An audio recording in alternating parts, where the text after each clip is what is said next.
Vamos ter também um painel muito rico de intervenções e de interventores. Eu iria, portanto, fazer uma pequena apresentação, portanto, agradecendo desde já, em nome do Eixo Atlântico, este convite para participarmos neste Fórum das Cidades, um tema muito atual, e dizer, em breves palavras, que o Eixo Atlântico é uma associação de cooperação entre cidades do Norte de Portugal e da Galiza, que faz este ano 21 anos, e que procura que haja uma cooperação cultural, uma cooperação de desenvolvimento, de turismo e de infraestruturas, e que há de facto muitos trabalhos que têm sido desenvolvidos ao longo dos anos, em diversos domínios da atuação das cidades, da vida das cidades, e também de projetos da qual a sustentabilidade está também presente, tendo diversos programas e diversas mesas de trabalho que funcionam no âmbito do Eixo Atlântico.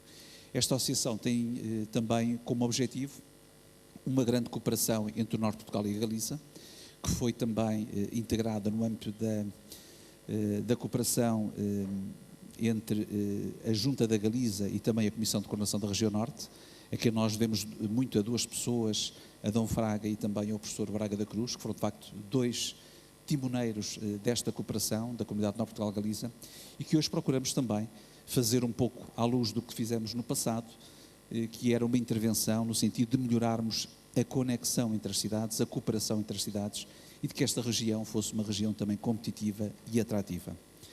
Vamos ter, de facto, um painel muito interessante, e eu vou pedir aos oradores, portanto, o exercício do tempo de tentarem conter a comunicação nos 10 minutos para podermos, enfim, dar também a oportunidade ao próximo painel. E dizer que, de facto, hoje a nova arquitetura, o urbanismo e infraestruturas para um desenvolvimento inteligente é um desafio para todos nós. Diria que hoje devemos pensar um urbanismo inteligente, e este é um desafio também, como aqui foi dito na intervenção anterior pelo responsável da Brisa, uma visão integrada aos atores políticos e integradora também das cidades. E temos que pensar um pouco se o planeamento e o desenho das nossas cidades corresponde às necessidades da sustentabilidade ambiental, se ela tem em conta também a conservação de património e a própria eficiência das infraestruturas. Precisamos também de refletir um pouco sobre se há ou não uma apropriação das cidades das novas tecnologias e das boas práticas ambientais, respeitando esta integração. Penso que há muitos desafios hoje a todos os atores da cidade. Como é que a cidade hoje combina a tradição com a inovação? Aquilo que é o antigo com o moderno? Tem hoje a cidade em consideração aquilo que são a convivialidade e a sociabilidade? A própria eficiência? As cidades são hoje grandes consumidoras de recursos. Será que a escala humana, aquilo que é o sentido humano da mobilidade, da deslocação, do convívio, do espaço público, está no pensamento, portanto, na decisão das nossas cidades? Será que as nossas cidades promovem oportunidades? Este é um desafio também para os urbanistas. A cidade como veículo para a economia, para a criatividade, para a criação cultural, para a educação e para o lazer. Pode ser uma cidade também hoje uma cidade inspiradora? Eu diria que temos aqui, de facto, muitos temas que são temas e desafios importantes. Mas, acima de tudo, também hoje é importante perguntar se as cidades e se o urbanismo que estamos hoje a trabalhar nas cidades tem em conta também a educação e aquilo que é as próprias competências sociais, a dinamização de um debate público de cidadania. Se as cidades estão ou não estão a integrar aquilo que são os espaços verdes, os espaços pedonais, a apropriação das pessoas do espaço público. Se o recreio, o entretenimento, o desporto e a cultura fazem parte do pensamento da cidade. E também, hoje, está muito no debate aquilo que é o investimento público. Por onde é que nós devemos orientar ou reorientar o investimento público? As cidades têm que ser cidades conectadas. As cidades são também grandes motores de desenvolvimento. Como é que os transportes públicos estão a ser pensados? Como é que a nossa rede de ligação entre as cidades, através das ferrovias, através de outros meios de transporte, como é que estamos a pensar a regeneração das nossas cidades? Fala-se muito naquilo que é a regeneração dos centros históricos, das áreas históricas, mas estamos a definir políticas concertadas e coordenadas entre Estado, autarquias locais e agentes privados? Que tipos de instrumentos, que tipos de incentivos, que tipos de abordagens para a própria regeneração das próprias cidades? Queríamos, e aqui há uns anos atrás, Cárdenas, que é um grande urbanista também de Barcelona, defendia, portanto, uma cidade diversa, em que também pretendemos ter nos nossos centros históricos uma cidade diversa, em que possamos ter oportunidades de ter, lado a lado, aquilo que é a economia, a cultura, o lazer, a área social e também a função habitacional. Portanto, eu penso que este é, de facto, um painel muito interessante, com muitos desafios. Se calhar vamos sair daqui com algumas pistas e se calhar com muitas interrogações. É esse o desafio e muito obrigado desde já a todos aqueles que vieram participar. Eu ia fazer então a chamada, portanto, da apresentação. Não sei se o professor Oliveira Fernandes já chegou. Se não, passava, portanto, chamava Frederico Reuter, diretor da área da Road City Mobility da Siemens. Podemos sentar. Ia fazer só a apresentação de todos, se não se importasse, está bem?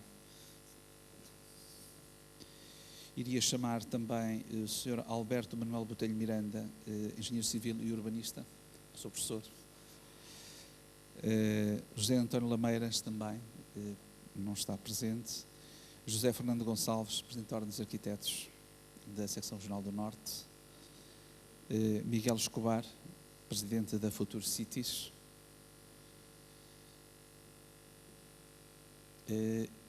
Henri Jossanterre, arquiteto também. E o professor Álvaro Domingues, da Faculdade de Arquitetura da Universidade do Porto também.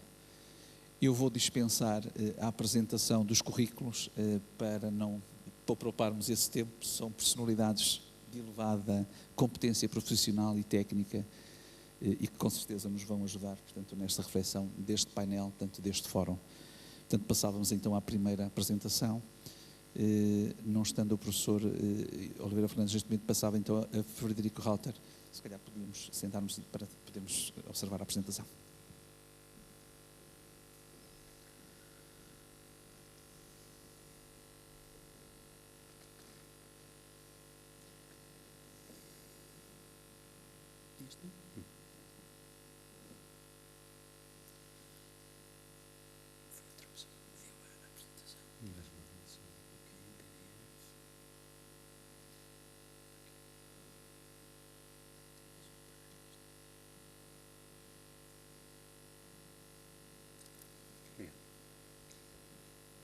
Muito bom dia, não queria deixar de começar sem agradecer, cumprimentar a organização e todos os presentes, agradecer pelo amável convite e felicitar também pela iniciativa e pelo sucesso já garantido deste Fórum Mundial Porto 21.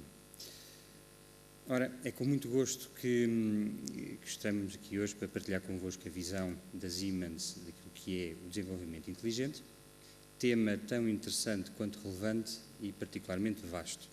E por isso gostaria de centrar a intervenção no papel das cidades para este desenvolvimento inteligente. E isto por duas principais razões. A primeira é que as cidades são já hoje o principal motor económico da nossa sociedade. Se pensarmos nas principais 600 cidades, representam tão só como 22% da população mundial, mas contribuem em mais de 60% para a produção de riqueza a nível mundial. E, portanto, as cidades têm naturalmente que fazer parte da solução. Mas também ao reverso da medalha. É nas cidades que estão os maiores constrangimentos, é nas cidades que estão os maiores desafios para podermos ter uma sociedade eficiente e uma sociedade produtiva. Um exemplo que todos conhecemos é o exemplo dos edifícios. Se falamos em eficiência energética, temos que pensar que os edifícios são o maior cliente de energia a nível mundial, consumindo 40% da produção total de energia mundial. Imaginem o impacto que teria na nossa economia se conseguíssemos atingir um nível de eficiência global de tão só 5% deste consumo energético. E a boa notícia é que é possível e até é possível fazê-lo através de modelos de negócios sustentáveis e, portanto, aqui basta a vontade de fazer, de avançar, de legislar corretamente e atingir estes níveis de eficiência. Não podemos falar de cidades competitivas se não abordarmos o tão crítico tema da mobilidade. A gestão ineficiente da mobilidade, de pessoas e de bens, e se quisermos ser mais concretos, daquilo que é o transporte rodoviário, o tráfego, leva a ineficiência, leva a sobrecustos extremamente relevantes quando pensamos no desperdício de recursos finitos e extremamente caros, como sendo, por exemplo, os combustíveis, naquilo que é a ineficiência ou a perda de produtividade dos agentes económicos que lá atuam e, fundamentalmente, isso é extremamente importante, na consequência que tem na qualidade de vida das pessoas que lá habitam e lá trabalham. A questão das infraestruturas de mobilidade traz um desafio, ainda mais um desafio, que é o facto de quem gera e de quem é dono da infraestrutura de mobilidade nas cidades tipicamente não consegue internalizar os benefícios de introduzir sistemas que tornem a mobilidade mais eficiente. E, portanto, aqui não é só uma questão de introduzir soluções tecnológicas, é uma questão de ter soluções inteligentes para o modelo de negócio e viabilizar os investimentos pesados que tal significa. Não queria também deixar de falar de um ativo crítico e estratégico que são as redes de abastecimento de energia. E, portanto, se quisermos falar de cidades inteligentes e cidades de futuro, temos necessariamente que falar de num novo paradigma, de uma nova forma de encarar as redes para podermos encarar os utilizadores de energia não só como o produtor e o consumidor, mas como utilizadores que conseguem ter as duas facilidades. Temos estado a discutir durante estes dias a dificuldade e o desafio que implementar este novo tipo de redes, este novo tipo de conceitos tem para as cidades, nem que seja por causa do nível de investimentos que estão associados, mas também estamos a falar de infraestruturas que são críticas. Portanto, a nossa sociedade já não vive sem um abastecimento fiável de energia e também estamos a falar de sistemas que até são estratégicos para aquilo que é a segurança nacional. E, portanto, é preciso desenvolver as soluções certas para todos estes sistemas. E daí a Siemens ter criado um setor denominado Infraestruturas e Cidades com o objetivo de conseguir promover isso mesmo, ou seja, respostas concretas e específicas para aquilo que são os principais desafios, mas fazê-lo de forma integrada, portanto, ter soluções integradas para as cidades.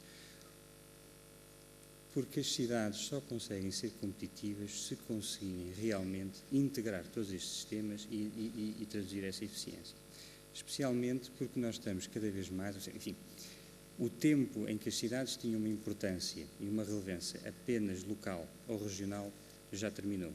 Portanto, o nível de competição é um nível de competição global. E por isso o novo paradigma das cidades, o novo paradigma do desenvolvimento sustentável é passar daquilo que é a gestão e soluções de sistemas isolados para a capacidade de fazer uma gestão do sistema como um todo e perfeitamente integrado. E as cidades do futuro, as cidades inteligentes, são isso mesmo. São cidades que estão necessariamente em torno das pessoas e que são capazes de fornecer serviços de valor acrescentado, serviços diferenciados, de forma a poder atrair as pessoas para lá habitar, para lá visitar, os agentes económicos para lá trabalhar, por uma razão simples, porque essa cidade vai permitir, vai prestar serviços de qualidade de vida às pessoas, de qualidade ambiental e serviços que permitem às empresas serem mais competitivas, mais eficientes e mais produtivas. E isto consegue-se integrando todos os subsistemas, consegue-se obtendo informação do funcionamento desses subsistemas, tratar essa informação de forma integrada, de forma global e depois agir sobre eles mesmos. Portanto, estamos a falar de uma cidade interconectada, uma cidade que consegue, por envolver todos os stakeholders e consegue ter uma visão global das suas infraestruturas, também internalizar aquilo que são os benefícios e conseguir fazê-lo de uma forma eficiente. Agora, quando falamos de cidades inteligentes, estamos a falar de futuro, a 10, 20, 30 anos, que é importante falar e planear, ou estamos a falar de soluções que temos já ao nosso dispor e que temos a capacidade de implementar desde já. E é esse o caso, e gostaria de vos trazer alguns exemplos de casos de sucesso implementados e que têm tido os resultados muito interessantes.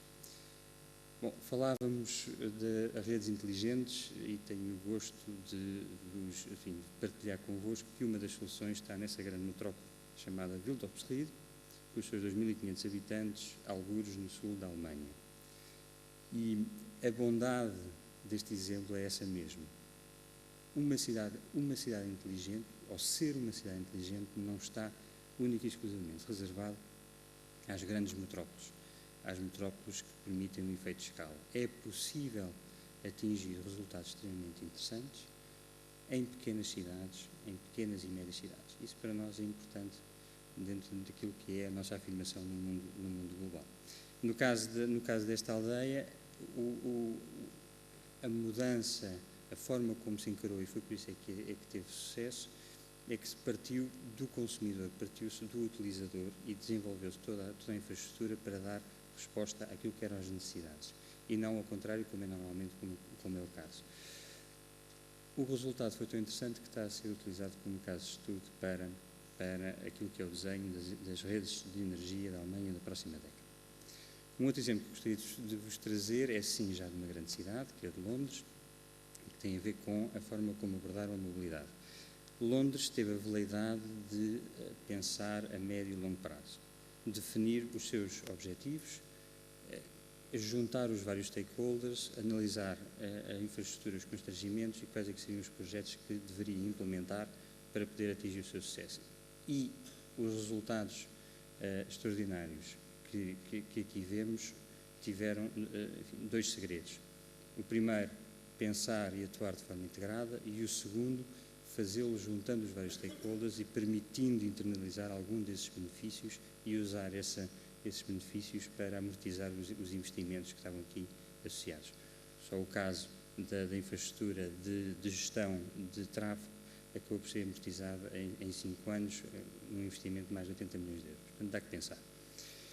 Finalmente, e agora pegando um pouco no tema da mesa redonda de hoje, é a tecnologia a resposta única e absoluta para as cidades inteligentes, para o desenvolvimento sustentável?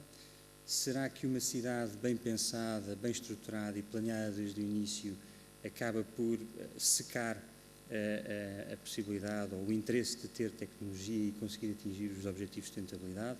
A resposta acaba por vir, ou a nossa resposta, aquilo que acreditamos, acaba por vir personificada, salvo seja, naquilo que é o Crystal, que é um edifício localizado também em Londres, que é ao mesmo tempo um centro de exposições, um centro de discussão de desenvolvimento urbano, um centro de inovação tecnológica.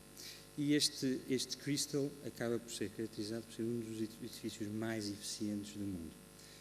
Ou seja, estávamos a falar do consumo de energia nos edifícios há pouco. Este edifício, com os seus 6.300 metros quadrados, comparativamente para edifícios do mesma tipologia com a mesma funcionalidade, é 50% mais eficiente do ponto de vista energético. E isto foi possível porque conjugou exatamente estas duas realidades.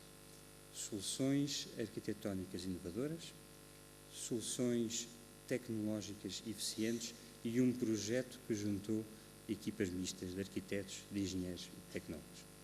A ventilação é feita de forma natural, a iluminação é feita de forma natural, obviamente que aproveita a energia solar, obviamente que aproveita as águas pluviais, quando é necessário arrefecer ou aquecer, utiliza bombas de calor geotérmicas, tem um sistema de gestão integrada que acaba por fazer, no fundo, toda esta integração daquilo que são os recursos naturais e o seu aproveitamento e aquilo que é a aplicação da tecnologia quando necessária, incluindo modificar o output, quer de luz, quer de ventilação, dependendo do dia, do tempo do dia, das condições atmosféricas e, mais do que isso, da utilização que os vários espaços estão a ter.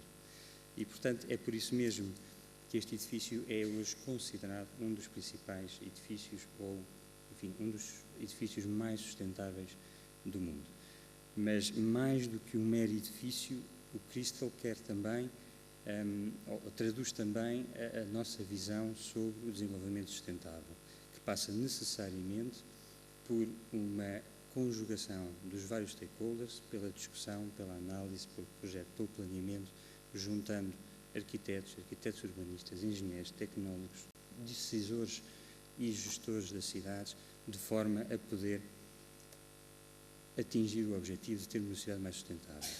Nós, como Siemens, assumimos a nossa responsabilidade como fornecedores de soluções, como viabilizadores de modelos de negócio, e fica aqui o reto e o desafio a todos vós de, conjuntamente, unidades de investigação, quem pensa e planeia as cidades, parceiros de indústria e de mercado, decisores e gestores das cidades, de conjuntamente podermos moldar o nosso futuro em torno de um desenvolvimento sustentável, por ser mais eficiente, centrado nas pessoas e, logo, necessariamente, mais inteligente. Muito obrigado pela vossa atenção. Muito obrigado pela intervenção. Eu pedi então ao professor Oliveira Fernandes, que chegou entretanto, que é o Presidente da Agência de Energia do Porto, para então a próxima intervenção. Muito obrigado. Vou pôr só uma imagem, então. Muito bom dia.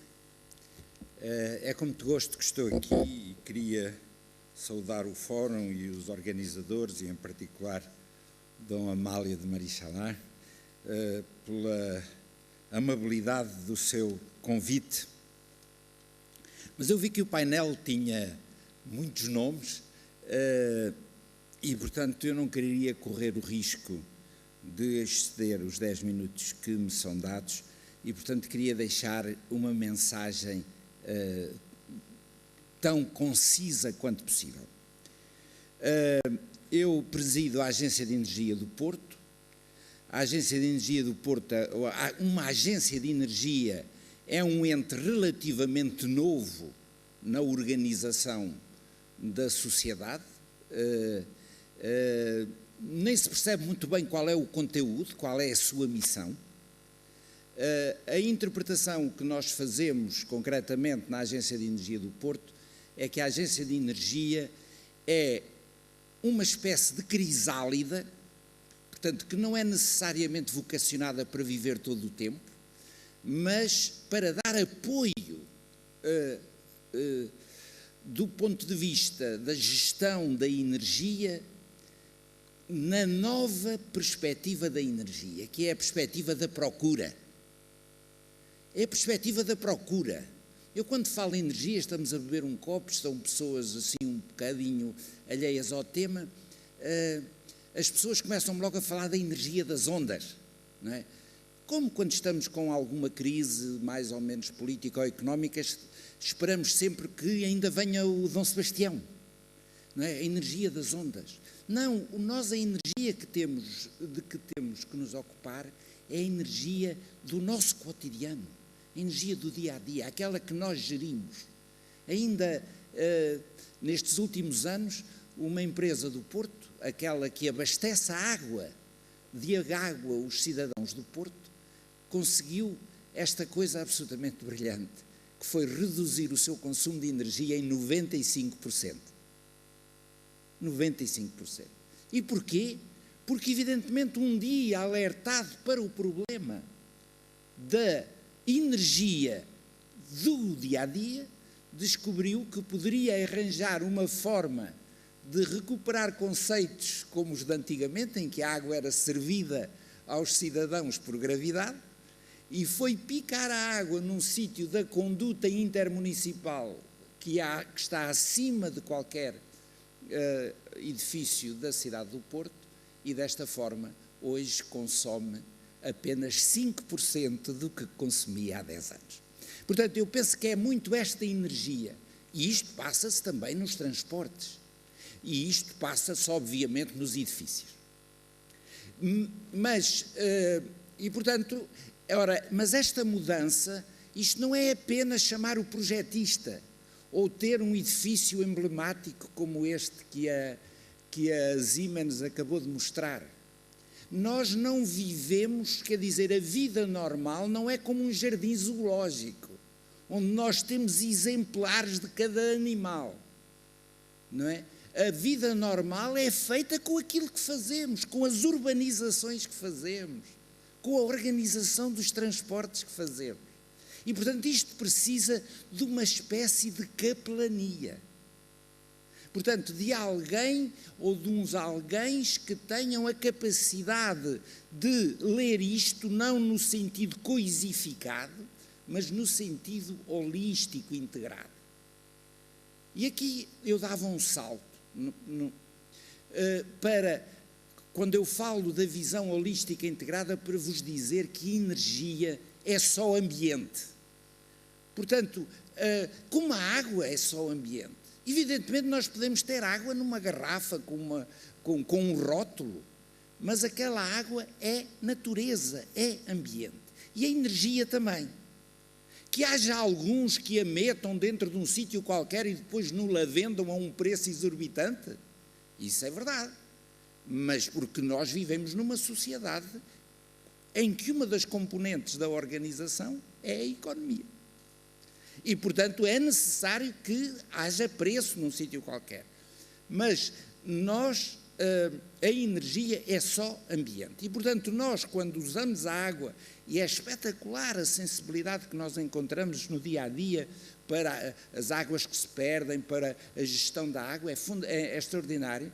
É extraordinária a sensibilidade que existe em relação à paisagem, em relação, portanto, ao respeito extraordinário. E nós, ainda há poucos dias, a comunicação social saudava um campeão português, o campeão dos campeões, que acabou de receber o prémio Nobel, assim chamado, da arquitetura paisagística, o arquiteto Ribeiro Teles, que desde que ele começou a estar envolvido na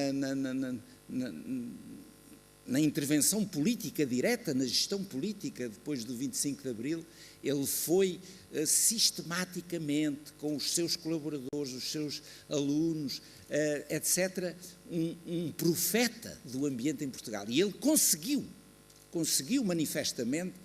Agora vêm umas pessoas assim um bocado à pressa a pensar que vão resolver a crise, acabando com a rede ecológica nacional e assim como as coisas que estão para aí, supostamente a prejudicar os custos de contexto, mas isso, enfim, nestas situações de crise há sempre pessoas que leram um pouco e que estavam disponíveis para subir ao púlpito.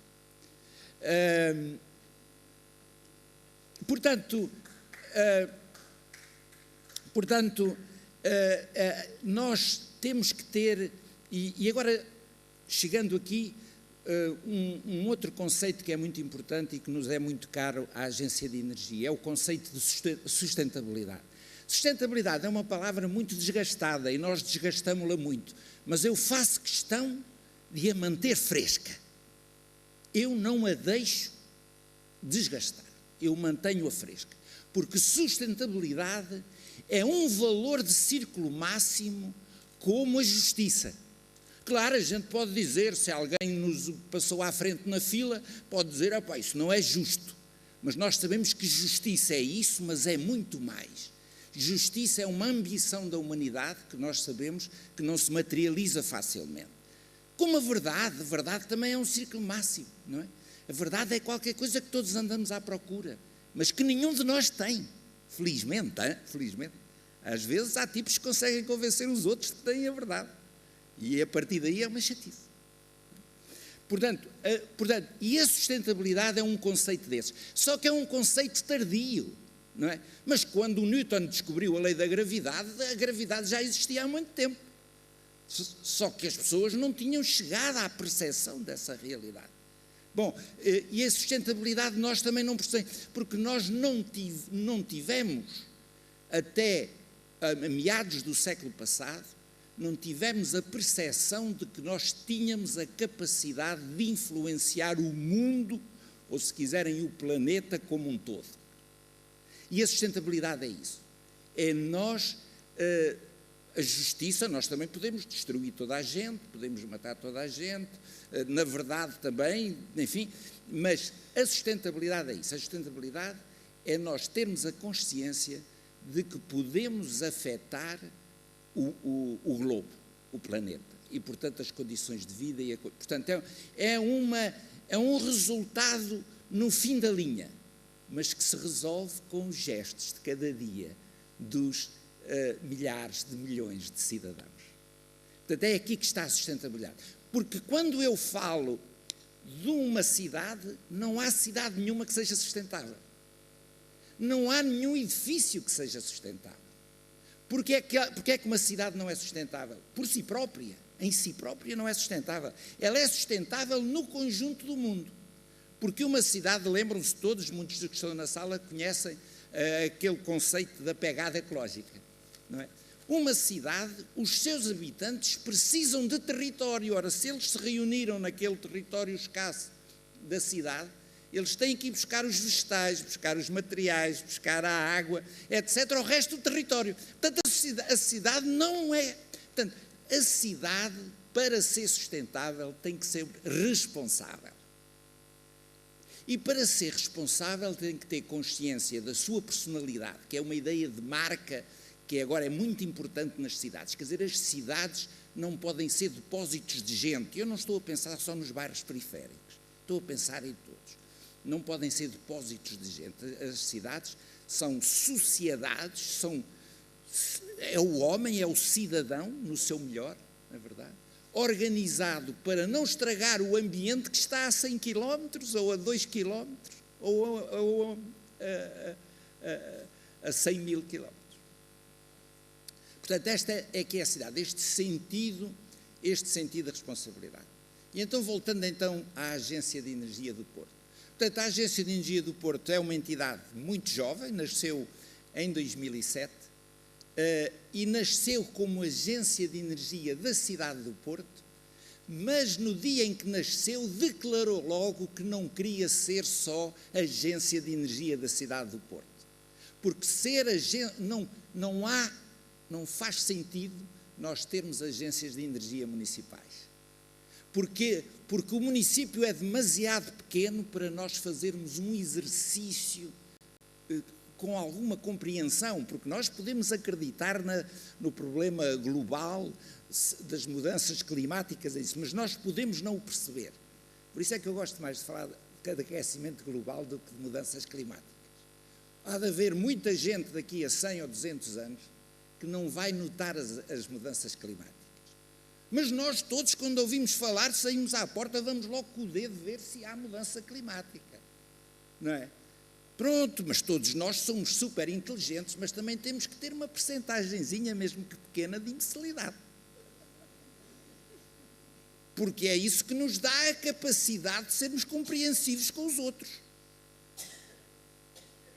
Portanto, e aqui estamos outra vez a falar na sustentabilidade. Mas, portanto, a Agência do Porto hoje engloba todos os municípios a norte do Douro. Porque para resolver os problemas da sustentabilidade nós precisamos ter uma certa dimensão territorial. E, portanto, a Agência de Energia hoje cobre mais de 1 milhão de cidadãos. Mas eu não... Portanto, e o que ela procura é isso, é fortalecer a ideia de cidade como um processador de recursos ambientais, agora muito focalizado na energia, porque nós habituámos-nos a usar a energia como uma commodity, como um bem de consumo, e não a ver a energia como um fator absolutamente essencial à vida, mas um fator que está em ciclo. Nós aprendemos na escola o ciclo da água. Pronto, e estamos tranquilos, porque nós vivemos no ciclo da água. É preciso não fazer muitas asneiras, porque a água potável é só 3% da água toda que está ao serviço. Mas, e agora, se precisamos de estações de tratamento é por causa da urbanização, porque nós pusemos-nos todos juntos, estragámos muita água e o ambiente não está preparado para acelerar e nos tratar essa água para nós a reutilizarmos no dia seguinte. Então temos que ser nós a fazer esse esforço. Mas, portanto, nós aprendemos do ciclo da água. Também aprendemos do ciclo do carbono. Porque há aqui uma dialética muito grande entre os seres vivos plantas e os seres vivos animais.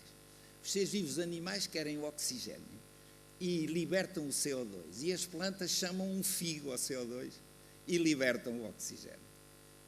Termino mesmo. Portanto, mas agora a novidade, e com isto é bom terminar em falésia, não em praia, a novidade é que a energia também é em ciclo. Portanto, quando se ouve aí alguém a dizer que produz energia solar, é um ignorante.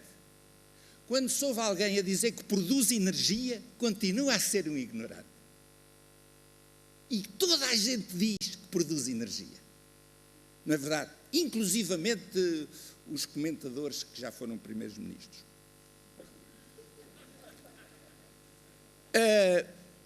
A energia não se produz. Eu produzo eletricidade, mas porque peguei numa energia e converti-a em eletricidade. Mas eu não produzi energia. Portanto, a energia também é em ciclo. Nós recebemos, nós vivemos também numa espécie de stream, de corrente de energia, que vem do Sol e no mesmo instante vai-se toda embora para a estratosfera. É o que se chama um ciclo aberto. Nós sabemos de onde ela vem e ela vai para a estratosfera, não regressa ao Sol. Mas nós aqui estamos na corrente e é essa energia que nos abastece. E, portanto, nós também vivemos, e é no uso dessa energia. Por isso é que quando nós falamos do Sol,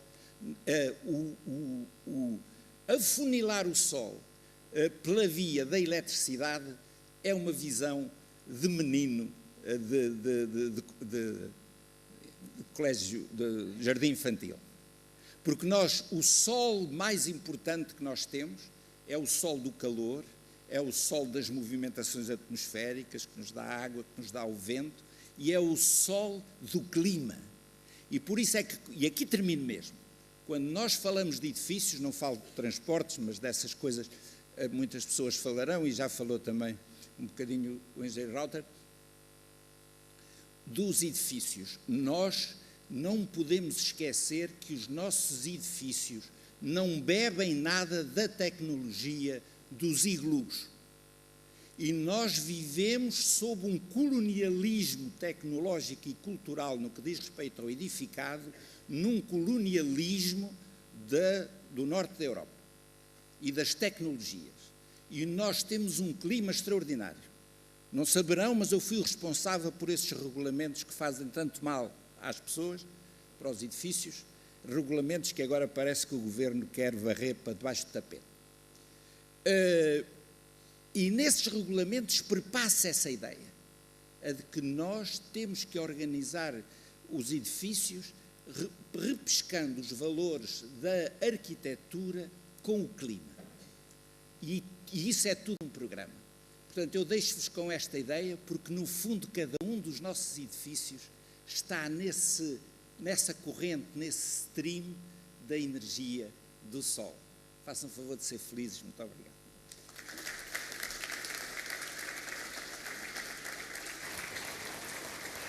Muito obrigado, professor, pela intervenção, pela lição acutilante e bem disposta que nos deixou ficar. Professor Álvaro Domingos, da Faculdade do Porto.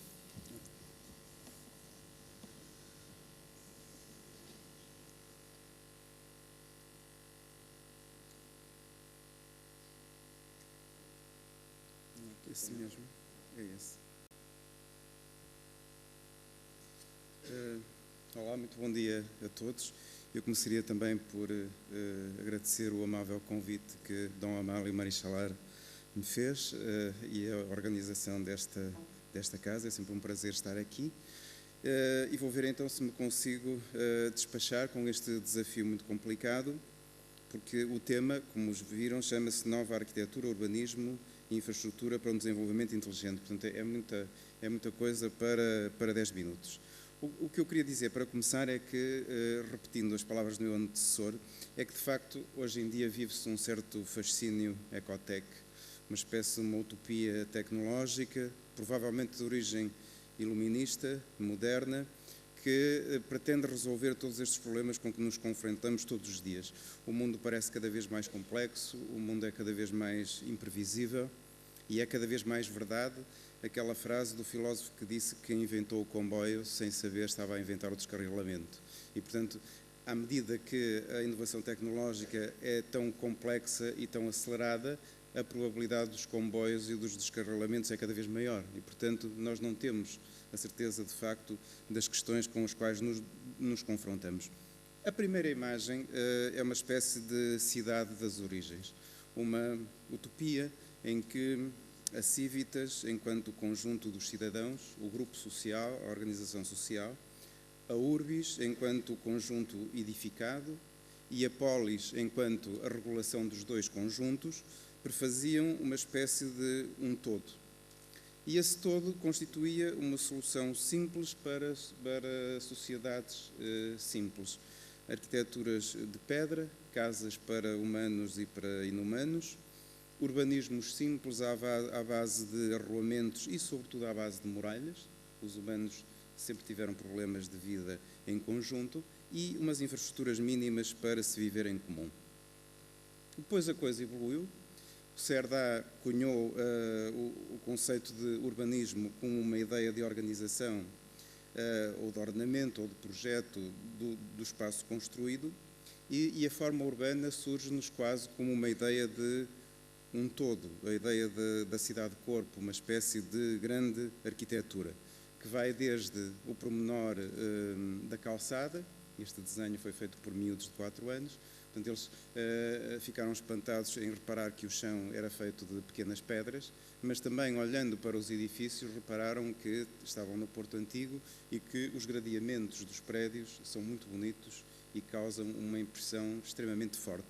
Portanto, esta ideia de que a cidade é um corpo, a cidade é um todo, e segundo a máxima da arquitetura moderna, um projetista, um arquiteto, podia projetar desde a cidade inteira até ao fecho da porta ou até ao gradeamento da varanda.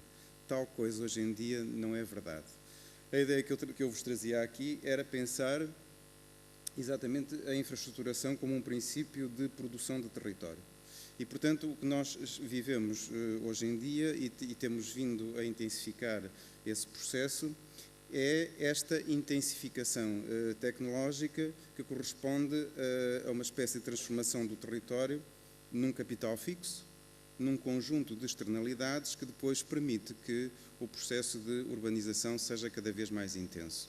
Antes do que se passa aqui nesta foto, provavelmente havia um caminho, não se chamaria rua, e haveria uns campos. Por cima estava o céu e os ciclos climáticos, a abundância ou não da água, a amenidade ou não do clima, e, portanto, o potencial de atividades que se podia fazer aqui era bastante reduzido. A partir do momento em que vem a água, o saneamento, a fibra óptica, a eletricidade, etc., tudo muda e, portanto, começa verdadeiramente o processo de urbanização.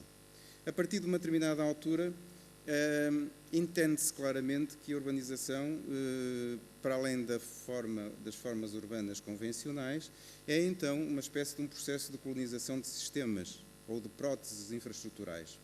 As infraestruturas, as tecnologias e os sistemas de suporte de mobilidade, como aqui foram ditos, são importantes ao nível das pessoas, da informação, dos bens ou das mercadorias ou da energia. O chamado sistema PIB, como lhe chamou François Acher. Portanto, a mobilidade das pessoas, o P, o I da informação, o B dos bens e o E da energia. Esta imagem é uma imagem bastante esclarecedora do que é a Rua da Estrada, enquanto dispositivo de colonização sociotécnica do território. E isto é um princípio de urbanidade muito claro. A arquitetura, por sua vez, como se pode ver neste edifício em primeiro plano, é claramente aquilo que já dizia o Vitrúvio no século I. A arquitetura é construção, é firmitas, a arquitetura é função, é a utilitas, e a arquitetura é símbolo, a venustas. Neste caso, um símbolo reduzido a uma mensagem que é, sobretudo, uma mensagem comercial. À medida que as coisas se vão complicando e subindo do nível do chão para a atmosfera, aquilo que nós verificamos hoje em dia é a complexidade e a dimensão da chamada urbanização extensiva. Praticamente o que nós estamos a assistir é a uma intensificação tecnológica, a uma complexificação dos sistemas sociotécnicos e a uma ideia muito clara em que a cidade, tal como ela normalmente é imaginada, perde os limites, perde a forma e perde o centro. E, portanto, transforma-se, não diria como o Bauman, a propósito da sociedade líquida, transforma-se num território líquido, portanto, num território que não consegue assegurar a estabilidade da sua forma, E a complexidade das próteses tecnológicas vai desde o gigantismo de nós de autoestradas ou aeroportos até filamentos muito frágeis que são as ruas estreitas e os caminhos. A complexidade tecnológica é imensa porque implica usos quase que pessoais, por exemplo, a forma como eu uso os meus óculos, ou usos que envolvem outros sistemas e outras escalas. Por exemplo, o uso do telemóvel pressupõe a existência de uma rede de satélites, por exemplo, e um sistema mundial de convenções a nível do negócio das telecomunicações. Cartograficamente, esta urbanização extensiva pode-se entender de uma forma muito real ali do lado esquerdo. Tudo que é branco são edifícios e são vias, tudo que é vermelho são autoestradas, o aeroporto e o Porto de Leixões. Portanto, várias espacialidades da urbanização. O vermelho é um bocado Einstein, portanto é o efeito da física que distorce as relações habituais do espaço-tempo através da velocidade e, portanto, o território urbanizado tem várias leituras. À medida que caminhamos para aqui, através desta metáfora do rizoma, percebemos que a urbanização corresponde a uma estrutura complexa, a uma estrutura sem centro, dificilmente hierarquizada e que é um princípio de colonização do território.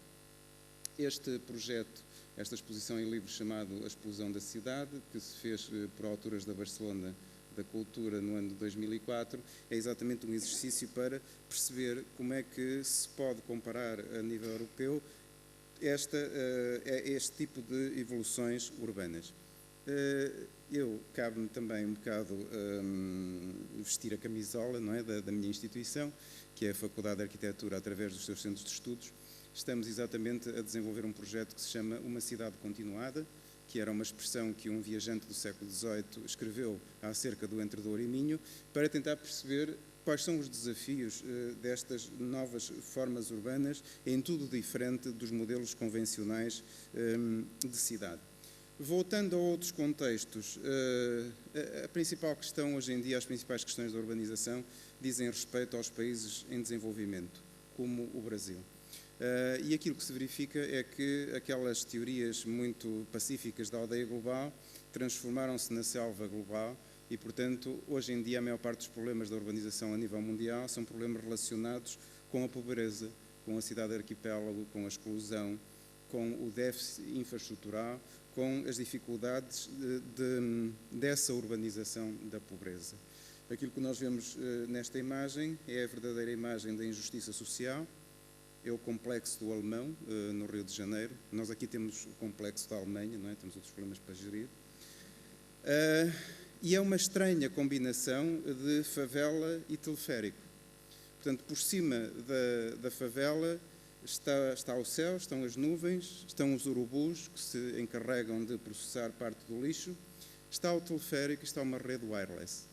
Mas a questão aqui é que a tecnologia, por muito sofisticada que seja e por muito inteligente que seja, não resolve a questão de base, que é a questão da pobreza. E, portanto, a minha última imagem é esta. A tecnologia ou é justa ou então é burra. Henri Thierry, portanto, o arquiteto Henri Thierry, por favor.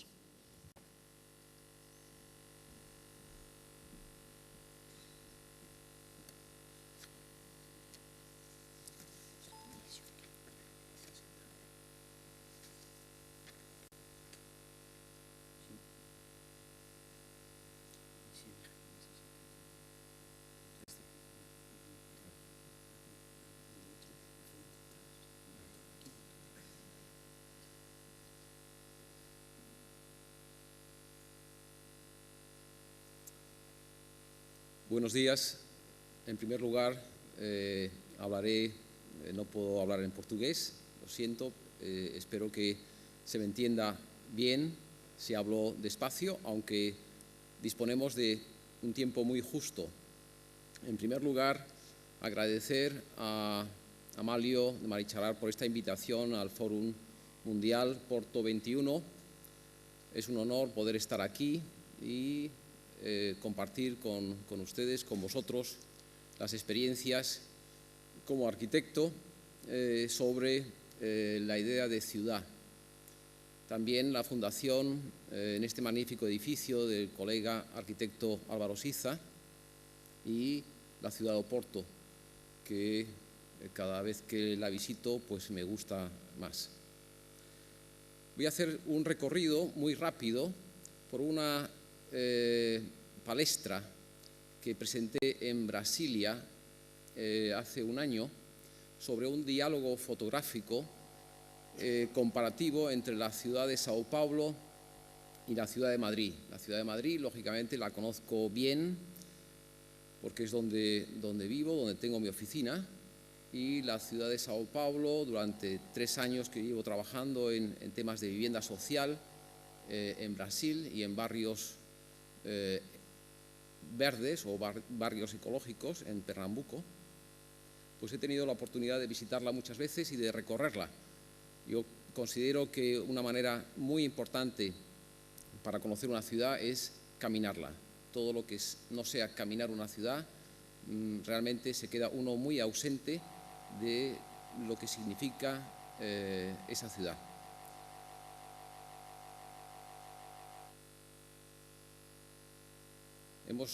Hemos oído a lo largo de estos días esta cifra mágica o esta cifra del 50 o más del 50% de la población mundial vive en ciudades.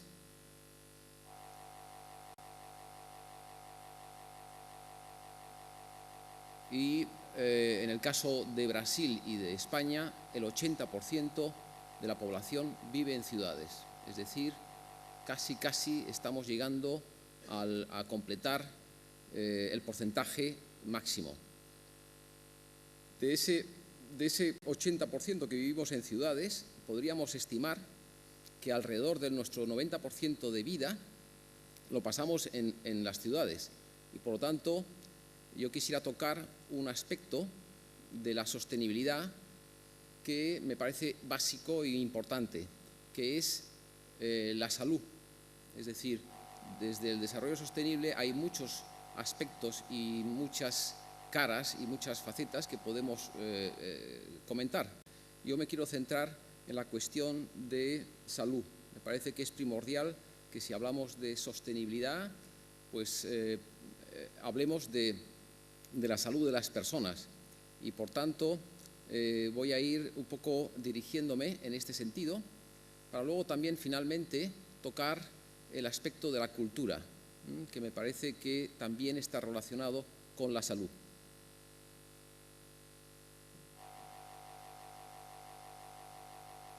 Como está traducido también al portugués, las voy a pasar muy rápidas para luego obtener un poquito de tiempo. El moderador, de todas maneras, si no le importa, me avisa cuando supere los 8 o 10 minutos y termino.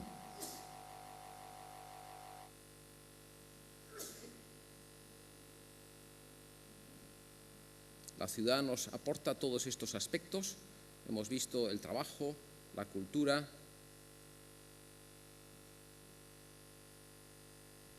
los espacios religiosos, la política.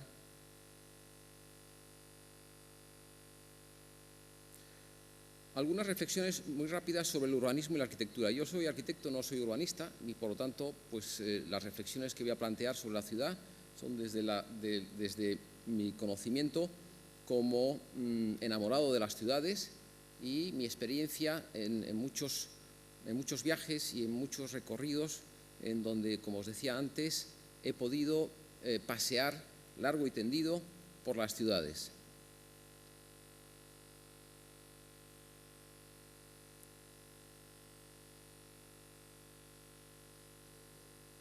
Hay un tema muy importante que es la densidad de los barrios.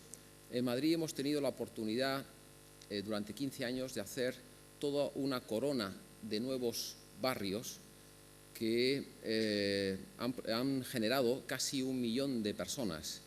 Esa corona de nuevos barrios se han trabajado con unas densidades de entre 30 y 35 viviendas por hectárea.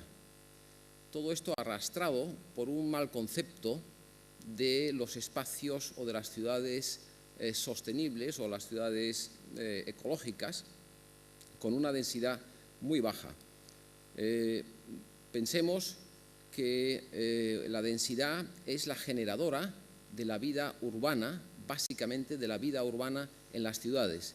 Y por lo tanto, los nuevos barrios que se han creado en la ciudad de Madrid, ahora recorreremos y veremos los problemas tan importantes que han producido.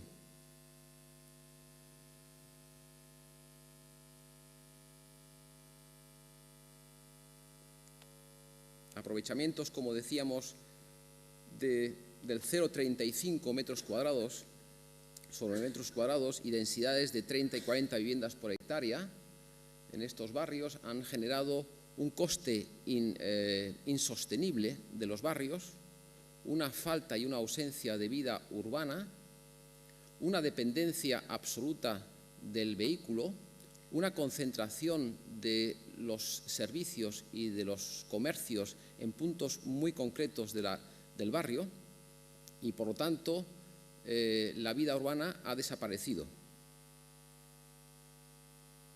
Distancias descomunales en la sección urbana de estas ciudades, 40, 30 metros de distancia.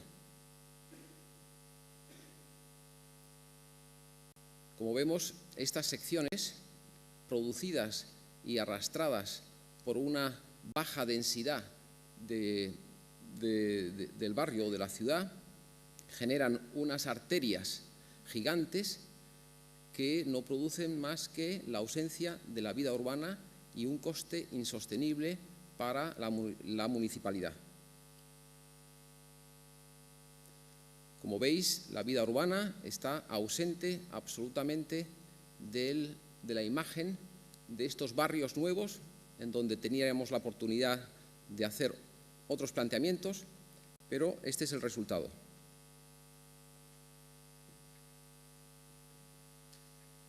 Secciones, por ejemplo, de un barrio como es el barrio de Salamanca del siglo XIX, con 15 metros de sección de calle y de espacio entre edificios. Es un barrio donde la vida urbana se produce, donde no se produce ninguna barrera o frontera entre un lado y otro de la calle, donde la seguridad es completa. Otro aspecto importante es la multiplicidad, lo que llamábamos también, lo que se puede llamar la mixtura de usos. El movimiento moderno creó unos fundamentos de separación de funciones en las ciudades, cuyo exponente más potente es la ciudad de Brasilia. Esa separación de funciones de barrios dormitorio, de barrios administrativos, de barrios de hoteles, de barrios sanitarios, crean una ciudad totalmente desarticulada, en donde realmente la vida urbana es imposible que se dé.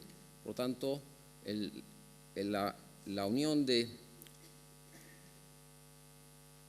oficinas, escritorios, viviendas, comercio, cultura, religión, tienen que entremezclarse para que realmente la ciudad nos aporte esa vida urbana tan necesaria. También las áreas verdes tienen que tener una presencia y una entidad. Sin embargo, las áreas verdes minúsculas, provenientes de ese urbanismo gigante que aparecen zonas verdes por doquier, son insostenibles, producen inseguridad, no sirven para nada y tienen un coste muy elevado.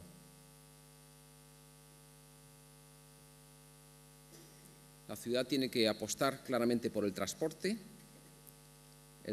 colectivo. Es un medio realmente de cultura, el uso del transporte colectivo. Las personas se relacionan en el transporte colectivo, se relacionan en la ciudad, se relacionan paseando. El vehículo privado es un elemento individualizado que genera una serie de individualidades y, por lo tanto, culturalmente problemáticas. Paso ya muy rápido para terminar.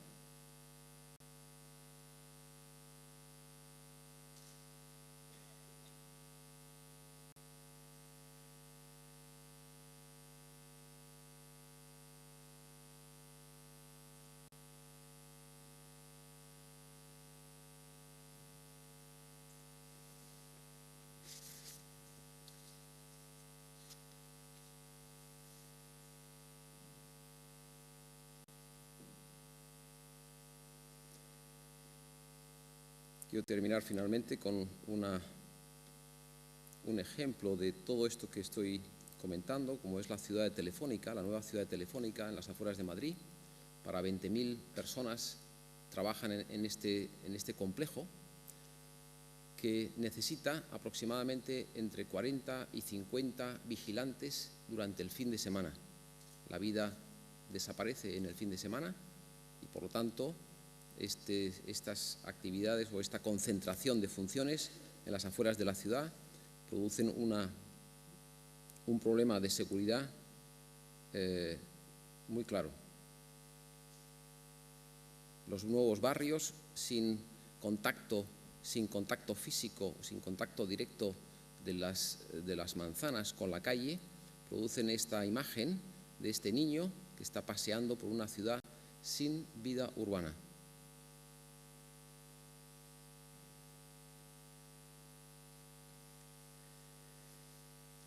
Finalmente quería hacer una reflexión en el sentido de un poco tocar el tema de la sostenibilidad relacionado con la salud. Pensemos si en mi ciudad o en mi barrio puedo caminar libremente una distancia aproximadamente de 1 hora. Si puedo caminar una distancia de 1 hora de manera libre, podemos estar muy cerca de pensar que nuestra ciudad o nuestro barrio es sostenible. Ahora bien, ¿qué entiendo por caminar libremente? Cuatro condiciones importantes. Caminar libremente significa que en cualquier momento yo puedo optar por el transporte público, porque si no, no distinguiría entre caminar por una carretera o por un espacio rural de la ciudad. De manera que si en un momento dado yo me siento cansado o necesito acelerar ese traslado, pueda optar por el transporte público. La segunda condición importante para moverme y caminar libremente por una ciudad es que no me puedan asaltar o atracar, en principio. Es decir, si yo voy pensando nada más en que si a la vuelta de una esquina me pueden asaltar y me pueden pedir el bolso, la mochila y demás, realmente no es una condición de libertad. La tercera condición importante es que la ciudad o el barrio no tenga fronteras, no tenga barreras arquitectónicas, es decir, que yo pueda transitar, pasar pasos de cebra, haya rebajes en las aceras, pueda llevar un cochecito de un niño, puede llevar una persona en un coche, una persona discapacitada.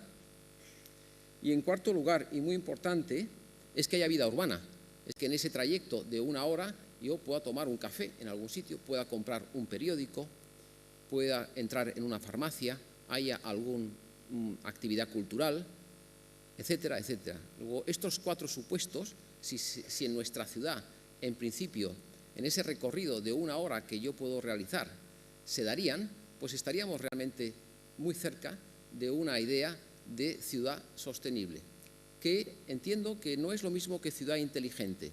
Yo creo que debemos de distinguir entre ciudad inteligente y ciudad sostenible. La sostenibilidad yo la relaciono mucho más con el sentido común, una ciudad que tenga sentido común, ¿verdad? Que tenga una vida urbana que no tiene por qué estar directamente relacionado con todas las tecnologías y todos los avances que hemos oído a lo largo de estos días en estas intervenciones. Finalmente, considero que la opción de poder caminar en una ciudad es una opción de salud que repercute directamente en todos. Primero, porque hay una reducción importante de emisiones de gases a la atmósfera. Segundo, porque repercute directamente en nuestra salud propia. Tercero, porque hay un intercambio cultural con las personas, ¿verdad? Y por tanto, caminar la ciudad es una opción de libertad que independientemente de si es un coche de gasolina o es un coche eléctrico, es una opción cultural que debemos de utilizarla en la medida que podamos y realmente aportaremos un grano de arena muy importante a la sostenibilidad de las ciudades. Muchas gracias. Muito obrigado. Eu pedi agora ao Sr. Engenheiro Alberto Miranda, então, pedi aos próximos oradores para se tentarem enquadrar nos 10 minutos para não prejudicarmos o painel que vem a seguir.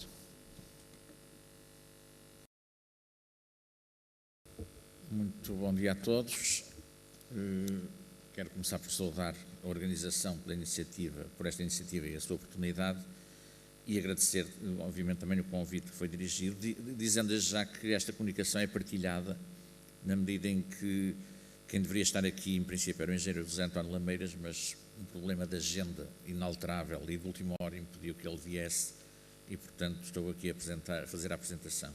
E começava precisamente por enquadrar as palavras que vou dizer contando um episódio que não se passou comigo, passou precisamente com ele e com que pretendo dar o mote, digamos, ao que trazia aqui hoje.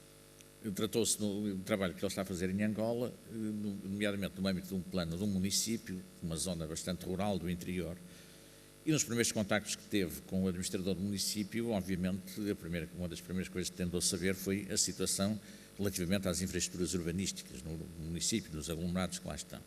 E perguntou como é que era com o abastecimento de água, como é que era com o saneamento, a energia elétrica, estas infraestruturas básicas. E o administrador disse, bom, quanto à água, nós vivemos aqui numa região onde há muita água disponível, há muitos rios e ribeiros, a água é de boa qualidade e, obviamente, de momento, digamos que não temos redes de água, as pessoas vão-se, digamos, sobrevivendo precisamente porque temos essa disponibilidade que existe de imediato. No saneamento, também, efetivamente, não temos grandes aglomerados, há muito campo, digamos, estamos numa situação onde, efetivamente, a capacidade de regeneração, ele não terá dito por estas palavras, mas traduzindo isto, permite, digamos, uma situação, não é desejável talvez, mas permite uma situação onde ainda não temos saneamento. No que respeita ao abastecimento de eletricidade, isso aí, a hipótese é mesmo utilizar geradores como eu tenho na sede do município, como eu tenho na minha casa, e as pessoas que o possam fazer produzem eletricidade, a partir de geradores. E ele ficou um pouco espantado, disse, mas então não há nenhum futuro. Não, temos banda larga. Isso permite-nos estar em ligação com todo o país e todo o mundo. Ora bem, para além do caricatural que tem esta situação, aponta no sentido que, efetivamente, eu queria aqui apontar, que é o facto de que nunca poderemos desligar-nos dos contextos onde estamos a trabalhar e a intervir.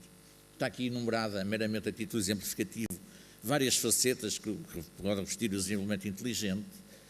A estas há muitas outras, digamos que, numa perspectiva teórica, todas estas e mais as que aqui faltam, obviamente, são dimensões e facetas que devem ser atendidas em qualquer política integrada de desenvolvimento inteligente. Mas a questão que se tem que colocar é que, efetivamente, elas não pesam todas da mesma maneira em cada momento e em cada local. Portanto, digamos que, integrando-as nas três grandes dimensões, que aliás já foram aqui referidas nas intervenções, que é a dimensão económica, social e ambiental, o que temos que, em primeiro lugar, atender é que, efetivamente, o peso relativo que estas três grandes dimensões, e dentro delas as diferentes componentes, devem ter, digamos, na atuação e nas políticas, é muito variável.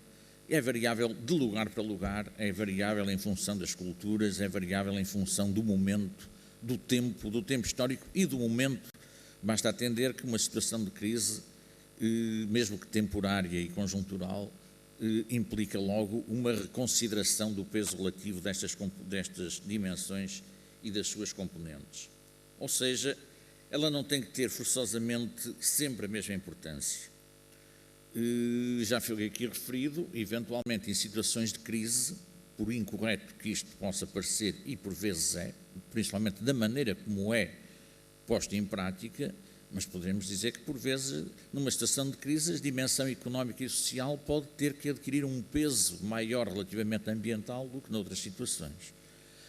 Em alguns aspectos, até pela própria, digamos, natureza de crise. Foi já aqui referido as situações que a crise levou, por exemplo, a uma diminuição dos fluxos e dos tráfegos. Isso, por sua vez, até tem um efeito ambiental positivo em termos das emissões de carbono, etc., e de todas as questões que isso acarreta.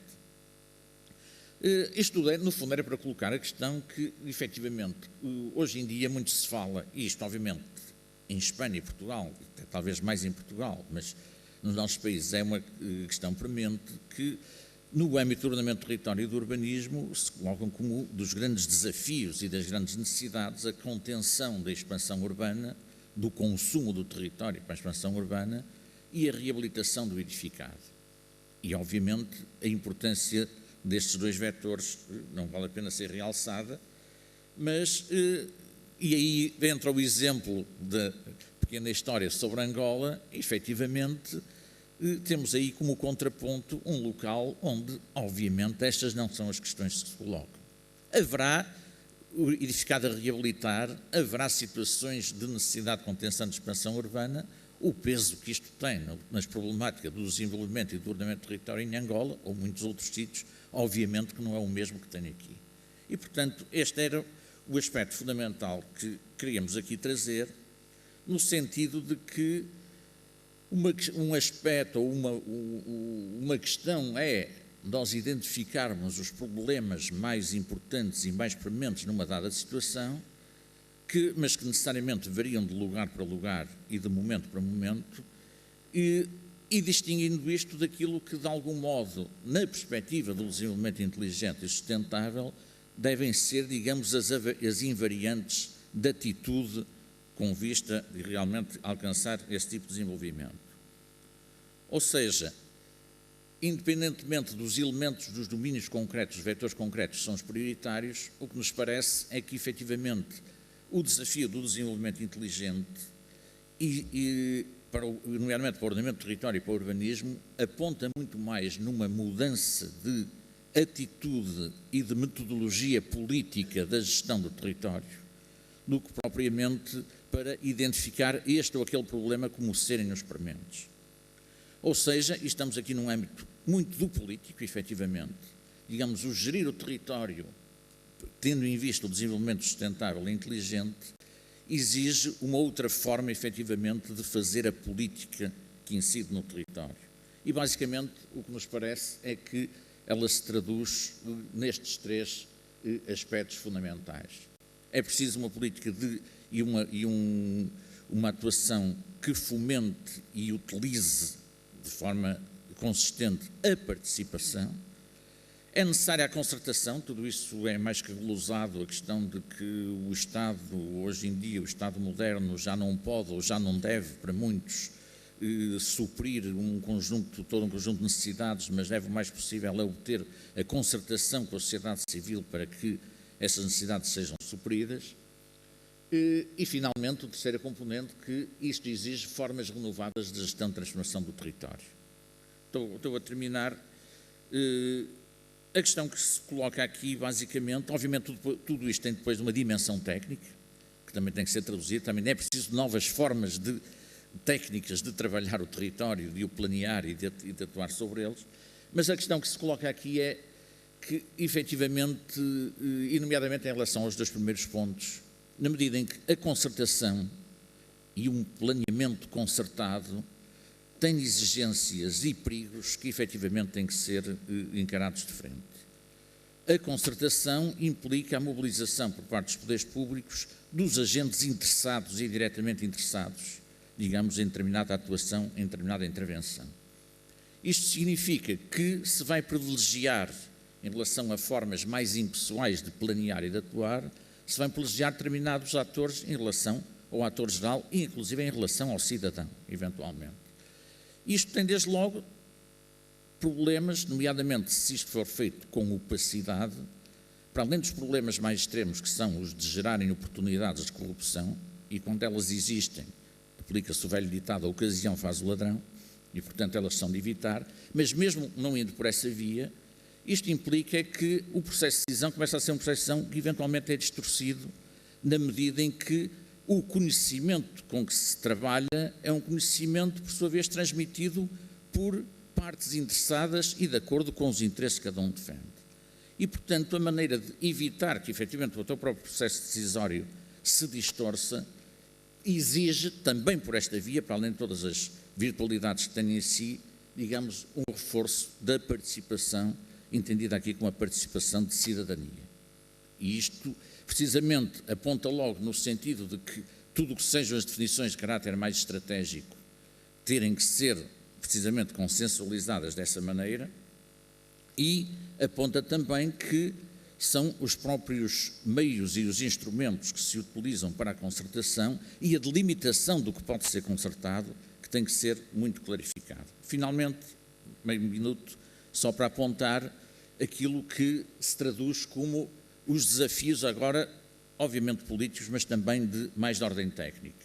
Ou seja, a nova gestão do território, seja ela política e nas dimensões técnicas que tem que se traduzir, exigem também uma atitude muito mais proativa sobre a transformação do território. Tem que ser, obviamente, fundamentada numa estratégia consensualizada, tem que assentar num planeamento flexível e que perca a excessiva dimensão regulamentadora com que, nomeadamente, o nosso país, o planeamento do território tem sido praticado e tem sido encarado, e, obviamente, precisa de estar permanentemente informado através da monitorização e do processo de transformação do território. E, portanto, digamos, no fundo, centrando um pouco aqui no caso do nosso país, era este o desafio que se coloca no sentido de uma vez por todas, digamos, trabalharmos para que a visão administrativa do ordenamento e do planeamento da integração do território seja abandonada, se abandona a interpretação textual dos planos, dos regulamentos, das normas, se alterem, se flexibilem os critérios e eles não sejam encarados como até agora, como inalteráveis, mesmo aqueles critérios que são de caráter mais qualitativo, e, no fundo, e centrando-nos agora na área do urbanismo, que se elimine de uma vez por todas, digamos, aquela perspectiva da gestão em que ela se reduz ao sim ou ao não às operações que os particulares apresentam quando as apresentam. Muito obrigado. Muito obrigado, Sr. Engenheiro. Passava então ao Sr. Arquiteto José Gonçalves.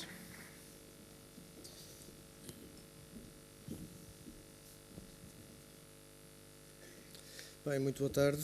Em primeiro lugar, queria agradecer a Dom Amálio de Marichalar e ao professor Braga da Cruz o convite feito à Ordem dos Arquitetos para estar hoje aqui presente e queria saudar o debate em torno das cidades e o desenvolvimento sustentável e particularmente o tema desta sessão sobre arquitetura, urbanismo e desenvolvimento inteligente. É um tema que ocupa o centro da investigação académica mais avançada nesta área e naturalmente os caminhos que os arquitetos e os urbanistas trilham nestes tempos de revisão de paradigmas profissionais, nomeadamente aqueles que se referem à ética do trabalho, artístico e técnico. A arquitetura, porém, enquanto de produto de síntese cultural e técnica, é um ato de cultura e, portanto, sempre foi um ato de inteligência. E a inteligência em arquitetura significa, em primeiro lugar, a precisão ou o ajuste da resposta. Precisão que não acrescenta materialmente mais do que o necessário à função, mas transporta a experiência do espaço para níveis sensoriais e intelectuais de grande complexidade. Precisão, em arquitetura, é também o equilíbrio entre as partes da equação que suportam o projeto. Será talvez neste último aspecto que se colocam os mais recentes desafios à arquitetura e à cidade, sobretudo pelas consequências do crescimento populacional urbano, mas também pelas consequências da globalização, que ao uniformizar a produção e o consumo, nos convoca à resolução dos problemas a uma macroescala. As respostas mais comuns situam-se normalmente na área da tecnologia e dos recursos energéticos para a sua produção e consumo, mas a solução, do nosso ponto de vista, não se esgota aí. Uma hipótese que nos interessa particularmente colocar é a da exploração dos recursos materiais existentes, e entre eles esse artefacto extraordinário que é a cidade. Neste âmbito, uma das primeiras estratégias, no nosso ponto de vista, será de equacionar um pensamento global focado nos interesses e oportunidades do local. No local, a defesa do património arquitetónico e urbano adquire a particular importância enquanto salvaguarda de um valor cultural indispensável para o crescimento e desenvolvimento saudável de qualquer estrutura social. Olhar o futuro é, por isso, também conservar e reabilitar o passado. E, neste sentido, o património deve ser, do nosso ponto de vista, uma prioridade política e estratégica em Portugal, porque constitui uma evidente oportunidade para destacar um aspecto da produção cultural portuguesa que muito tem contribuído para a identidade e competitividade geoestratégica do nosso país. Por outro lado, será importante encontrar as políticas urbanas que aceitem um princípio elementar, que é o da cidade com gente. E, nesse sentido, sem ela, a cidade não faz sentido. E, por estranho que isto possa parecer, parece ser uma tendência que hoje alguns políticos advogam, nomeadamente para a cidade do Porto. E, nesse sentido, é importante pensar que pessoas queremos e podemos ter a habitar a cidade. Por outro lado, é igualmente importante aceitar que a cidade é uma estrutura dinâmica, sempre em transformação, e por isso impossível de conter dentro dos contornos nostálgicos de uma cidade perfeita e acabada, que é a cidade temática e do postal turístico. Consequentemente, tal como no passado, parece-nos que a cidade do século XX tem urgentemente de encontrar os seus temas transformadores. Nesse sentido, a revisão dos paradigmas económicos e sociais que hoje temos necessariamente que considerar, com as suas consequentes manifestações formais, poderá ser, neste aspecto, o primeiro sinal de inteligência que as gerações do futuro nos exigem, rever os paradigmas económicos e sociais. Bom, o que vou tentar apresentar de seguida são, e perdoem-me, digamos, o caráter eventualmente publicitário que vai resultar da apresentação das imagens seguintes, publicitário à Ordem dos Arquitetos e, digamos, à missão que a Ordem dos Arquitetos, digamos, assumiu na defesa de alguns destes valores que tentei muito brevemente enunciar, mas, de facto, parece-nos que são, neste momento, alguns dos aspectos que se podem colocar quando falamos de arquitetura, urbanismo e inteligência, pelo menos as três palavras misturadas. Bom, e sustentabilidade, acrescento a quarta, que aliás tem sido o tema que percorre todas as sessões deste fórum. Em 2008, a Comissão Europeia identificou a arquitetura como uma disciplina da criação cultural e da inovação, nomeadamente tecnológica, e constitui uma ilustração notável daquilo que a cultura pode trazer ao desenvolvimento sustentável. Portanto, há um reconhecimento europeu que nos parece oportuno e interessante de sublinhar nesta sessão. Bom, nesse sentido, a Ordem, e vou passar as imagens muito rapidamente, tem promovido um conjunto de eventos, conferências, exposições, debates sobre a arquitetura, sobretudo com uma perspectiva do cruzamento interdisciplinar e com a invocação da memória. Nestes painéis que estou aqui são cartazes de eventos que realizamos nos últimos anos e que cruzam desde, digamos, o pensamento sobre a cidade, sobre o território, de grandes personalidades que vemos na imagem da esquerda, um painel que foi feito há 20 anos na cidade do Porto e que retomamos 20 anos depois a memória desse passado e que conseguimos perceber que alguns dos temas colocados foram rigorosamente, digamos, que se mantêm rigorosamente na ordem do dia, mas também aquilo que são, no nosso ponto de vista, algumas das saídas criativas em arquitetura, como se vê no painel do lado direito, sobre os atos a que chamamos impróprios, que estão muito para além da produção do projeto de arquiteto. Mas também a divulgação e o cruzamento de conhecimentos que vêm do exterior, neste caso, nas conferências em trânsito, que procuramos promover, captando os arquitetos e os urbanistas, as pessoas que estão ligadas ao pensamento e à ação sobre a cidade, que passam pela cidade do Porto, ou que estão próximos da cidade do Porto, e que vamos captando, digamos, desde o Japão até ao Chile, como é o caso destes arquitetos, na cidade do Porto, procurando com isso aprender, perceber o significado que isso vai tendo. Ou então ainda na formação, que é, digamos, também um aspecto particular no trabalho dos arquitetos, uma formação contínua e que tem, nomeadamente neste cartaz que se vê do lado direito, o tema incidente sobre reabilitar, reutilizar e reciclar, para a arquitetura da sustentabilidade, como um tema também permanente que vai sendo, de alguma maneira, digamos, constante nas nossas preocupações. Bom, e agora vou falar muito rapidamente, passar muito rapidamente aquilo que nós chamamos o Norte 41. É uma plataforma que é um centro, plataforma de criatividade, sustentabilidade e regeneração. É um centro, digamos, que naturalmente promovido para arquitetos, mas que acolhe um conjunto de profissionais nesta área. Um dos trabalhos que temos como missão, naturalmente, é o enquadramento da arquitetura enquanto indústria criativa, promover a formação sobre a criatividade e a sustentabilidade, promover a investigação sobre a integração dos temas da criatividade e ainda divulgar exemplos de referência e boas práticas na arquitetura.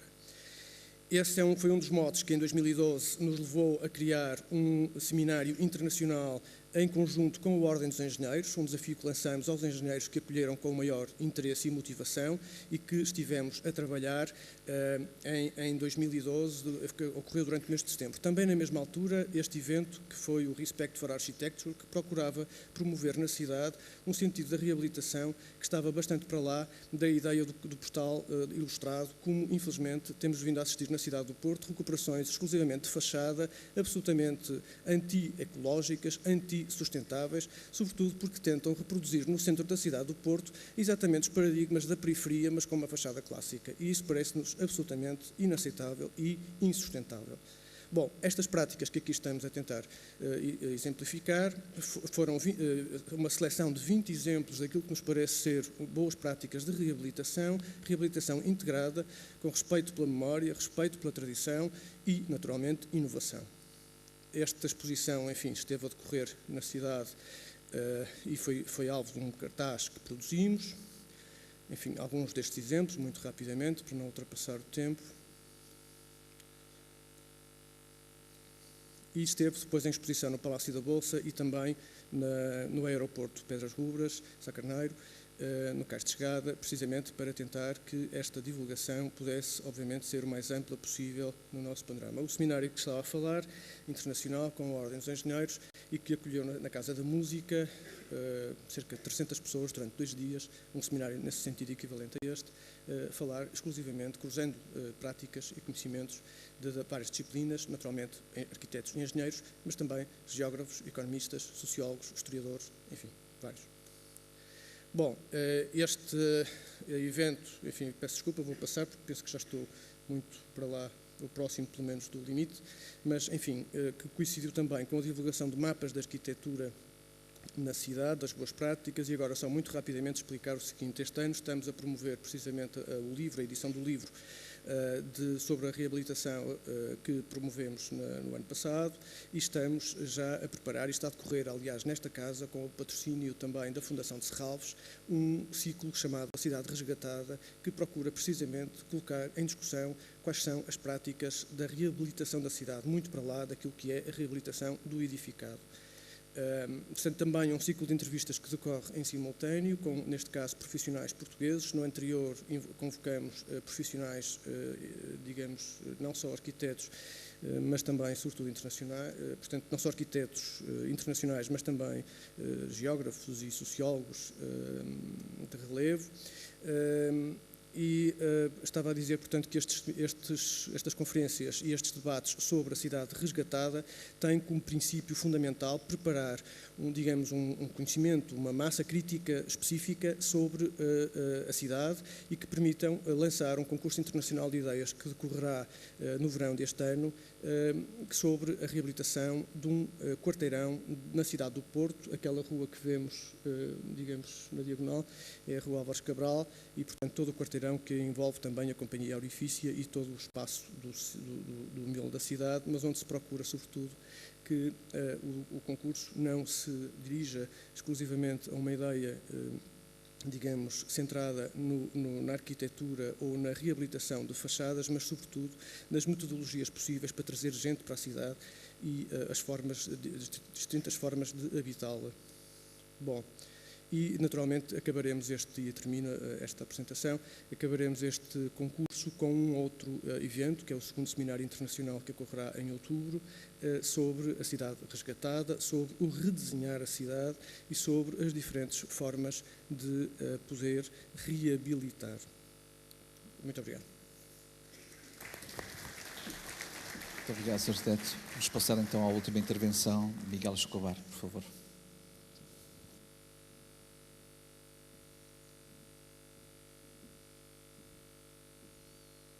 Buenos días, buenas tardes. Tendrán hambre. Voy a hacer esto lo más rápido posible. Lo siento que no hablo portugués. Primero quiero agradecer a los organizadores de la ciudad de Oporto, las coordinadoras, y un agradecimiento especial a Malio y Amalia, a Marichalar, por darme esta oportunidad de venir aquí y estar con ustedes.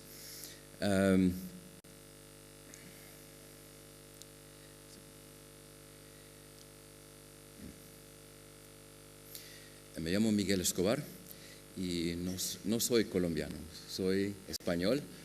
Nací en Santander, en España, y a los 6 años, como no tenía trabajo, me fui a Canadá, pero mis padres me siguieron por la puerta de avión. Y cuando llegamos a Canadá, mi padre compró un coche usado y nos fuimos de Canadá, fuimos a Chicago, fuimos a Nueva York, fuimos a San Luis, a Washington, y había conocido España en Santander, una ciudad muy bonita, muchos jardines, un centro de ciudad muy bonito, muchas familias andando todos los días, todo estaba a una distancia de camino. Y al conocer los Estados Unidos, conocí ciudades muy interesantes, pero con muchos problemas. En Detroit era una ciudad vacía, en Washington era una ciudad con mucha complejidad, muy bonita, pero detrás del Capitolio había mucha pobreza. Nueva York, una ciudad compleja, muy interesante, pero con muchos problemas también. Y por eso, a los 9 años decidí que quería ser arquitecto, y con los años vi que la arquitectura no era suficiente para comprender una ciudad. Entonces me registré también como urbanista, soy urbanista en Montreal, para conocer cómo se desarrollan y cómo mejorar las ciudades. Me registré también como designer interior para conocer cómo funcionan los edificios al interior, las infraestructuras interiores, la movilidad, las comunicaciones. También me registré como lobbyista en Montreal, porque ahora no es posible hablar con los alcaldes o los elegidos de municipalidades sin ser registrado como lobbyista. Y para modificar reglamentos, para mejorar la ciudad, para aportar nuevas ideas, hay que convencer los legisladores de una ciudad, no los funcionarios, porque los funcionarios, ellos están encargados de controlar lo que ha sido legislado, pero si quieren cambiar la legislación para mejorar una ciudad, hay que convencer los elegidos. También me registré como contratista general para saber cómo construir una ciudad, cómo construir infraestructura, todo lo que es lo subterráneo, lo que es la comunicación de una ciudad. Y finalmente tengo una sexta profesión, soy broker inmobiliario. ¿Por qué? Para conocer qué es lo que los ciudadanos, los usuarios necesitan, porque hay que conocer también cuál es el mercado para poder construir una ciudad que funcione. Soy el presidente de Future Cities Group, fui también profesor en la Universidad de McGill, en la Escuela de Arquitectura, así que la Escuela de Urbanización, de Urbanismo. En Canadá soy el presidente de la Asociación de Negocios España-Canadá. Ahí tratamos de hacer enlaces con compañías como Dragados o OHL y otras compañías que están haciendo grandes proyectos en Canadá. Así que compañías como Air Canada, RBC, Bombardier, que están haciendo muchos trabajos aquí en Europa y en España. Y también soy miembro de varios comités en Montreal. Ahora vivo en Montreal, que es una ciudad que se sitúa en una isla. En el centro hay una montaña donde se puede ver la ciudad bastante bien. Y como estoy en Canadá desde que tenía 6 años, mi español tampoco es muy bueno. Y en esa ciudad, en Montreal, como tenemos inviernos muy difíciles, pero nos acostumbramos. Sin embargo, hay una realidad que a veces hace demasiado frío, y en los años 60, cuando se construyó el metro para facilitar el transporte en la ciudad y también para coincidir con el Expo 67, se dibujó una estrategia de una red subterránea. Y hoy, después de 40 años, tenemos una red que incluye más de 30 kilómetros de espacios, pasillos, edificios. Hay un señor que se introdujo en el récord Guinness por haber estado dentro de este complejo, la ciudad, durante un año sin salir fuera. O sea que él vivía, trabajaba, dormía, iba al cine, iba a hacer las compras, iba al médico y no tenía que salir de esta red. Este red es bastante complejo, es el más complejo del mundo y incluye pasillos muy banales, simples, muy bonitos también, pero también tiene complejos que tienen espacios verdes y varios pisos con luz natural, que es uno de los principios del sistema del interior. Y en esta foto se puede ver un centro comercial donde hay varios pisos a nivel sobre el suelo y también 2 pisos bajo tierra, uno que incluye un acceso directo al metro. Este es un centro comercial que yo renové, o sea, tengo bastante experiencia en el subterráneo, y este centro fue construido por otros arquitectos hace 20 años bajo de una iglesia. La iglesia fue soportada por columnas y una tabla de hormigón posada sobre la roca. Y una cosa curiosa, que la iglesia siguió funcionando durante esta construcción. El centro comercial se encuentra debajo de la iglesia, pero también se encuentra bajo de las 2 carreteras que están de ambos lados de la iglesia, y entonces el espacio construido está en mitoyen con 2 otros centros comerciales, o sea que no hay tierra entre las propiedades. Y esto es algo que es bastante interesante en Canadá, que nos permite, la ley de derecho inmobiliario nos permite de crear esta combinación de acuerdos públicos y privados en espacios públicos, lo que no es el caso aquí en España y en Francia, en el cual la Constitución no permite la alienación del espacio público. Y eso es un proyecto que tengo en mente de poder presentar eventualmente a los legisladores, porque creo que el futuro de ciudades es en la densificación de nuestras ciudades.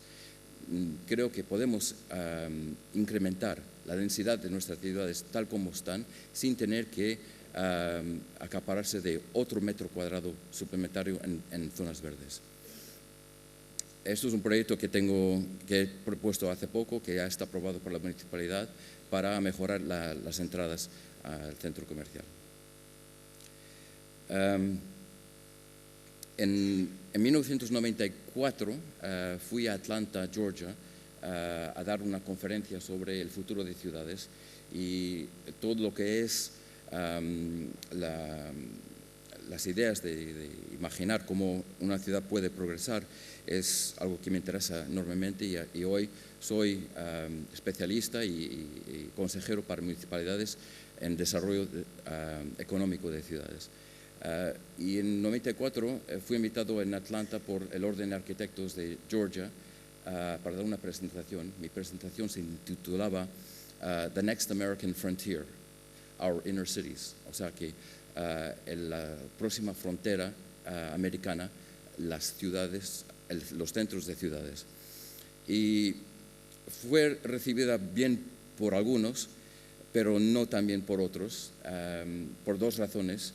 La primera, que en esa época se estaba hablando ya de la tercera corona de las ciudades americanas, porque el centro ya estaba vacío. La segunda, había una transformación demográfica que se estaba implementando, y ya había varias personas que hablaban de la tercera corona. Y también había ese problema de la cultura social. Y unos años después se desarrolló enormemente el centro de la ciudad, y el movimiento de gente en el metro de Malta se convirtió del centro hacia las afueras. Y en esa época, cuando me preguntaron sobre ese problema cultural, yo les dije simplemente que la cultura de estar juntos es más fuerte que la cultura de estar aparte. En 2002 tuve la oportunidad de hacer un concurso en China, donde propuse y incluí varios de mis ideas sobre la densificación de ciudades. Tuve la oportunidad de ganar este concurso en el mero centro de Beijing, al lado de la ciudad prohibida, que está justamente aquí, y la plaza Tiananmen, que está aquí. En este proyecto de 200 hectáreas, lo que propuse es la densificación de 3 a 5 veces lo que había ahí, al mismo tiempo guardando edificios existentes de patrimonio y introduciendo otros aspectos de comercial, de centros de congreso y residencial. Esencialmente llamé este concepto un concepto de los 3 networks, los 3 redes, que incluye espacios verdes. En esta zona no había 1 metro cuadrado de espacio verde en el centro de Beijing, y este proyecto proponía de 5 a 7% de espacios verdes suplementarios interconectados. La segunda red es un sistema de conexiones entre edificios en la misma manzana, y la tercera red es una red subterránea comunicada con 8 estaciones de metro que se iban a construir para los Juegos Olímpicos alrededor. Y todas esas redes, naturalmente, estaban interconectadas entre sí.